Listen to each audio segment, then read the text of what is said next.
Bonjour et bienvenue dans ce nouveau vlog. Aujourd'hui je suis à Saohara dans le parc du Chitwan au Népal. Et comme vous pouvez le voir derrière moi, il y a beaucoup de brouillard. Alors avant de partir explorer les environs, je vais prendre un petit déj et attendre que le brouillard se lève. On peut voir tous les guides avec leurs bâtons, les rickshaws pour les touristes et quelques touristes népalais. Pour commencer mon petit déj, j'ai pris un thé masala. En fait c'est du thé noir bouilli avec du lait et plein d'épices et c'est juste trop bon. J'ai aussi pris des œufs brouillés, 2 toasts, du beurre, de la confiture et le tout va me coûter 420 roupies. L'entrée pour le parc du Chitwan coûte 2000 roupies par jour, ce qui fait que aujourd'hui j'ai décidé de ne pas rentrer dans le parc du Chitwan mais d'explorer toutes les environs et du coup j'ai loué un vélo et il va me coûter 800 roupies pour la journée.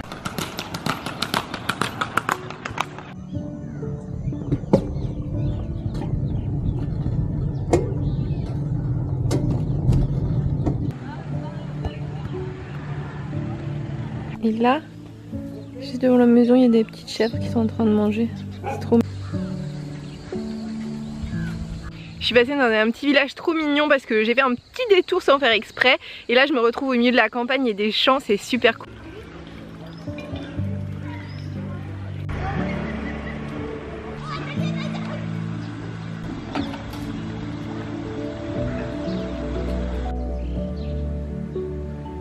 Pour faire sécher leur foin, ils construisent des sortes de choses qui ressemblent à des huttes. Alors en fait ça c'est juste pour faire sécher de la paille, c'est pas du tout une maison mais ça ressemble beaucoup à une hutte. Il y a un petit panneau qui m'indique que les 2000 lacs sont par ici. Ah, il y a un monsieur qui transporte plein de bois sur son tricycle.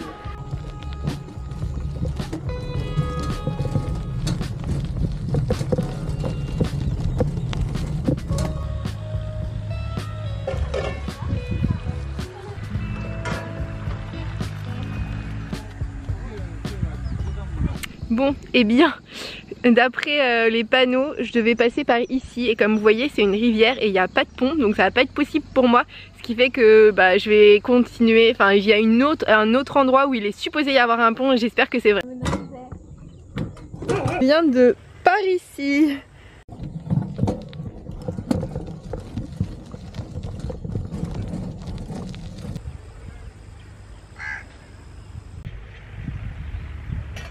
Ça fait déjà à peu près 1 heure que je fais du vélo et j'ai fait 8 km.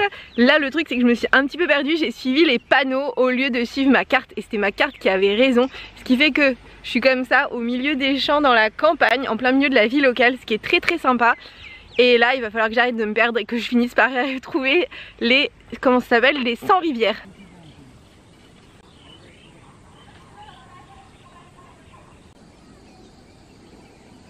Hier c'était la fête des chiens. Résultat ils ont des petites fleurs en collier, des couleurs sur eux. Ah oups, ils ont d'autres. J'ai voulu payer pour mon billet d'entrée 200 comme prévu. Il s'avère qu'on a le droit de rentrer en marchant avec des véhicules et ils refusent que je rentre avec mon vélo. Je sais pas quoi faire, l'armée m'a dit que c'était possible et eux ils me disent que c'est impossible. Je ne sais pas qui ment. Et l'armée m'a dit ok bah y a pas de problème, enfin je m'en tape, vas-y. Et eux ils disent que non. Du coup je sais pas. Alors je suis arrivée au niveau du comptoir pour acheter mon ticket et la dame m'a dit en fait non vous ne pouvez pas rentrer parce que vous avez un vélo et c'est interdit avec les vélos. Et là j'ai dit quoi pardon, c'est interdit avec les vélos, c'est écrit sur le panneau que c'est autorisé pour les gens qui marchent chez les gens avec les vélos. Et elle m'a dit non en fait avec les vélos c'est trop dangereux, il y a des bêtes sauvages qui vont vite et donc il vous faut une moto. Et là je dis bah non mais en fait ça n'a aucun sens. Enfin pourquoi on a le droit de marcher et pas de faire du vélo, c'est pas logique. Et elle m'a dit oui bah c'est comme ça et tout. Je me dis ok ça n'a juste pas de sens. Et après elle m'a dit ah non mais en fait ce qu'il faut c'est un guide. Vous avez besoin d'un guide. Alors qu'en fait ici on est justement pas dans le parc du Chitwan mais dans ce qu'on appelle la buffer zone où il faut payer un droit d'entrée modique de 200 roupies mais en aucun cas il est question d'avoir un guide. Cette dame là qui est dans le bureau veut qu'en fait je paye ces personnes pour aller. Et j'ai bien demandé à Saohara et tous les guides de Saohara m'ont pas dit qu'il fallait un guide. Ils m'ont dit vas-y tranquille avec ta bicyclette. Bref, du coup elle m'a dit ouais mais là il y a un military checkpoint et tout, t'es mal barré. Donc je vais voir les militaires et les militaires ils me confirment qu'en fait c'est hyper ok, qu'il n'y a aucun problème et que je peux rentrer avec mon vélo. Donc les militaires vont la voir, elle veut rien entendre. Ensuite évidemment qu'elle avait des guides sous la main. Elle avait des guides qui attendaient juste là. Elle est là dans son comptoir. Les guides attendaient là. Et même les guides, j'ai réussi à les convaincre que je ne les paierais pas. Donc les guides ont essayé de la convaincre aussi, que je ne rentrerais pas en payant. Résultat, elle ne voulait toujours pas. Et au bout d'un moment, quelqu'un me dit en fait ce qu'elle veut c'est de l'argent. Elle veut juste de l'argent. Et là j'ai dit en fait c'est non, il n'y aura pas de corruption avec moi. Là je suis dans un cas très clair de corruption. C'est-à-dire que la dame me refuse de me laisser l'entrée au parc au motif que j'ai un vélo. Elle laisse les gens à pied, elle laisse les gens en moto, mais elle refuse les gens en vélo. Ce qui n'a absolument aucun sens en fait. Et les militaires ont fait waouh. Et moi je lui ai dit en fait je préfère pas de corruption plutôt que de... Enfin je préfère ne pas voir les lacs plutôt que faire de la corruption. C'est vraiment en dehors de mon éthique, ce n'est pas possible. À ce moment là il y a deux personnes qui sont arrivées, un anglais avec son gérant de guest house qui se faisait passer pour un guide, et ils m'ont dit en fait c'est bon, on va dire que c'est moi, le gérant de la guest house a dit écoute je vais dire que c'est moi ton guide, comme ça tu rentres avec nous. Bon du coup au début l'idée c'était que je sois en vélo derrière eux. C'était un peu compliqué parce que j'allais pas très vite, donc ce qui fait que finalement on est monté à 3 sur le scooter. À 3 sur le scooter c'était un peu chaud mais c'était rigolo. Alors finalement c'est assez improbable, mais je vous raconterai tout plus tard. Là je suis devant le lac, je suis devant le fameux lac, on va faire le tour et en essayant de voir des animaux.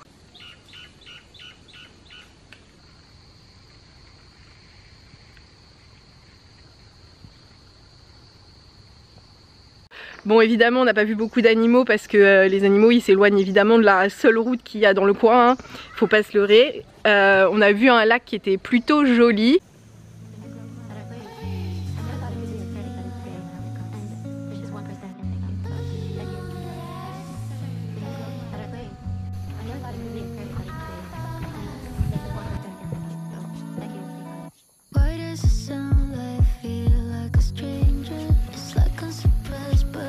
On est monté en haut d'une tour.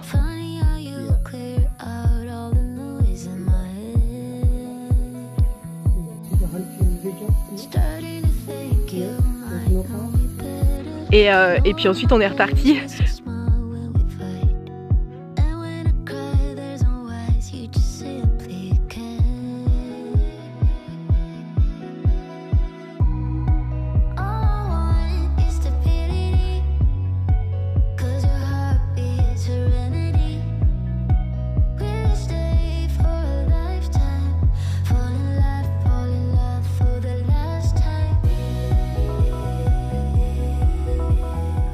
J'ai vu le lac et je repars vers Saohara en espérant que tout se passe bien cette fois.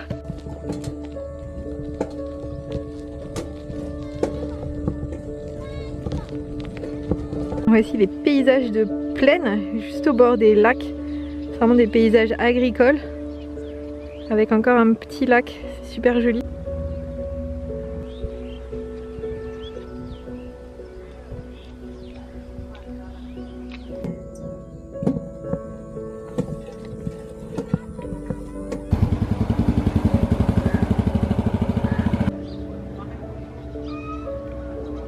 Je suis déjà de retour sur le pont, le retour a l'air de se passer beaucoup plus vite que l'aller. Allez, je continue, je pense que j'ai encore 10 km à faire, quelque chose comme ça.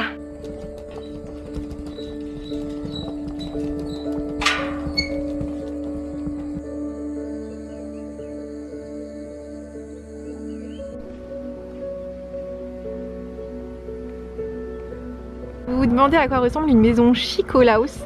Voici un exemple. Voici un autre exemple, c'est vraiment ce qu'ils adorent. Alors moi je fais du vélo ici et voici les paysages avec les maisons. Et là il y a des camions et une boîte de foin qui sèche. Là il y a des maisons en terre, je pense que c'est des maisons typiquement Tharu.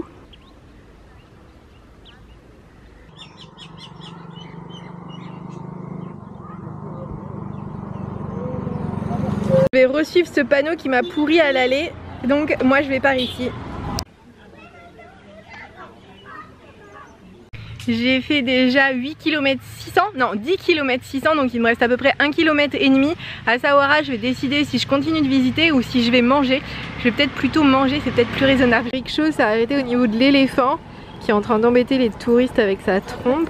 Derrière moi vous pouvez voir un éléphant avec un rickshaw.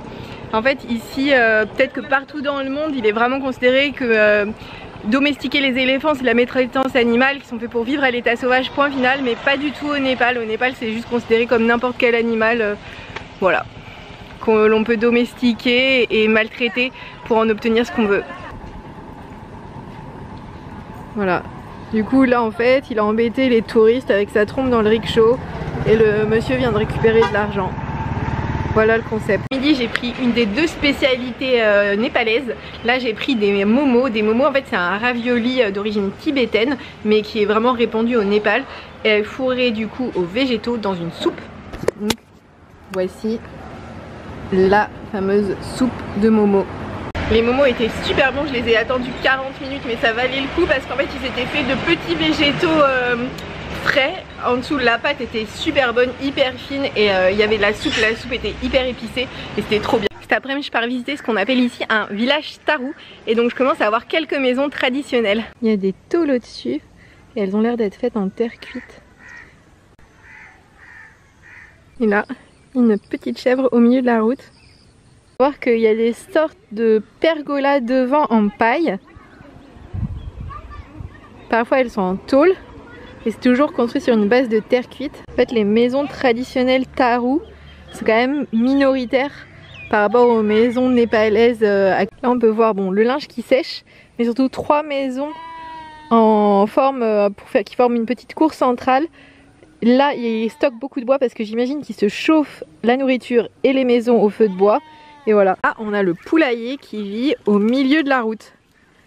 Complètement au milieu de la route.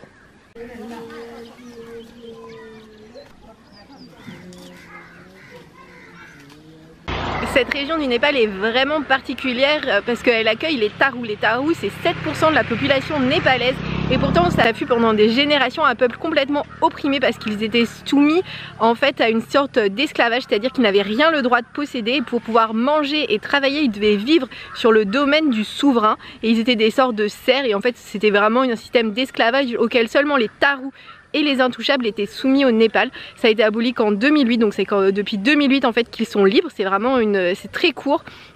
Ils ont un système vraiment très particulier. Par exemple, les femmes et les hommes sont soumis au mariage arrangé. Souvent depuis qu'ils ont enfants, leurs parents ont décidé avec qui qu'ils épouseraient. Et surtout les femmes font beaucoup le ménage le matin parce qu'en fait pour accueillir la déesse de la prospérité chez soi il faut avoir une maison propre et du coup les femmes ça leur tient à cœur de faire le ménage, pas les hommes hein, bien évidemment.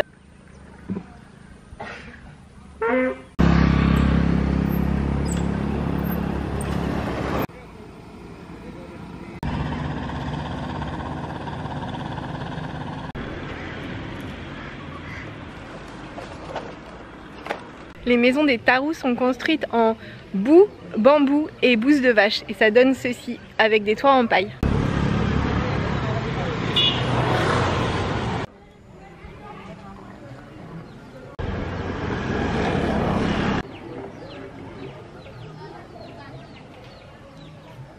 J'ai adoré essayer de faire des choses en dehors du parc du Chitwan, ce qui fut assez compliqué parce qu'en fait le gouvernement népalais essaye vraiment d'imposer des guides et c'est hyper compliqué en ce moment de voyager au Népal en solo sans prendre de guide, surtout qu'il y a beaucoup d'endroits où les guides ne sont vraiment pas utiles et en plus de ça comme ils se demandent tout le temps d'avoir des guides, en fait les guides sont nouveaux, pas forcément formés, pas forcément utiles et donc voilà, bon il y a cette situation qui est assez compliquée en ce moment de transition ou je sais pas, ou de test du gouvernement népalais. Alors en fait là je suis en train de me balader dans les rues de Saohara et il y a pas mal de Népalais en train de faire des œuvres d'art devant leur porte et j'ai demandé à l'un d'eux et en fait c'est parce qu'aujourd'hui spécifiquement il y a une fête qui symboliserait la godness, donc je sais pas trop, c'est une divinité je pense et en fait l'idée c'est de dire à cette divinité je t'accueille chez moi et c'est pour ça que je fais cette œuvre d'art devant ma porte. Vous avez cette œuvre d'art et devant le magasin et la dame est en train de faire quelque chose avec la bougie, je ne sais pas ce que c'est. Vous avez cette autre œuvre d'art devant ce magasin, très jolie chose qui est faite ici, c'est trop beau. Eux par exemple ils sont en train de faire l'œuvre d'art, regardez, avec plein d'espèces de couleurs, je sais pas, de la poudre colorée. c'est magnifique. En ce moment, c'est la fête bouddhiste la plus importante de l'année. Elle dure 5 jours. Enfin, c'est la fête népalaise la plus importante de l'année. Elle dure 5 jours et en fait, le premier jour, ils célèbrent les corbeaux. Le deuxième jour, ils célèbrent les chiens parce que c'est le meilleur ami de l'homme. Le troisième jour, ils célèbrent la richesse. Et aujourd'hui, on est le troisième jour. Et je peux vous dire que pour la richesse, ils mettent le paquet. Ils mettent de la lumière partout pour faire entrer la richesse chez eux. Pour que la richesse en fait soit attirée par chez eux et qu'elle rentre chez eux. Le quatrième jour, ils célèbrent les vaches parce qu'en fait, les vaches, quand la mère ne peut plus avoir de lait maternel, et ben en fait c'est le lait de vache qui se substitue pour sauver les enfants. Et le cinquième jour, ils célèbrent l'amour entre les frères et les sœurs. La rue avec des lumières comme ça, c'est pas du tout courant. Et là par exemple, il y a la lumière et ils indiquent à la richesse de rentrer par là. Regardez, là il y a la lumière pour dire à la richesse venez par ici, venez par ici. Et là encore des petites flèches pour elle.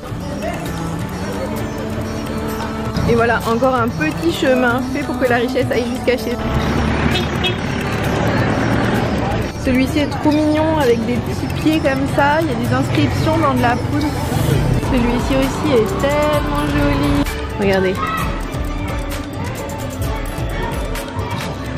Bien sûr, il y a ce qu'ils ont joliment fait devant leur porte, mais au-delà de ça, ils ont aussi mis des lumières, des guirlandes lumineuses sur toute leur devanture, vous allez voir. Tout ça là, c'est vraiment juste pour l'occasion. Normalement, il n'y a pas toutes ces lumières partout.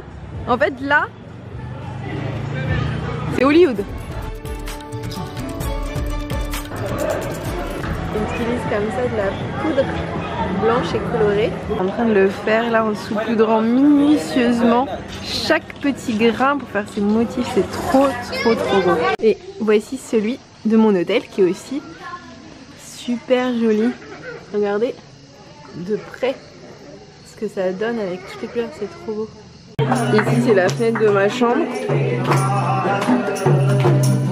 et en bas il y a une petite fenêtre, une fête.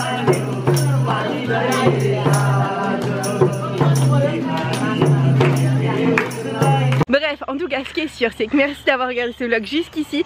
N'hésitez pas à le liker si vous l'avez aimé et à vous abonner pour voir celui de la semaine prochaine.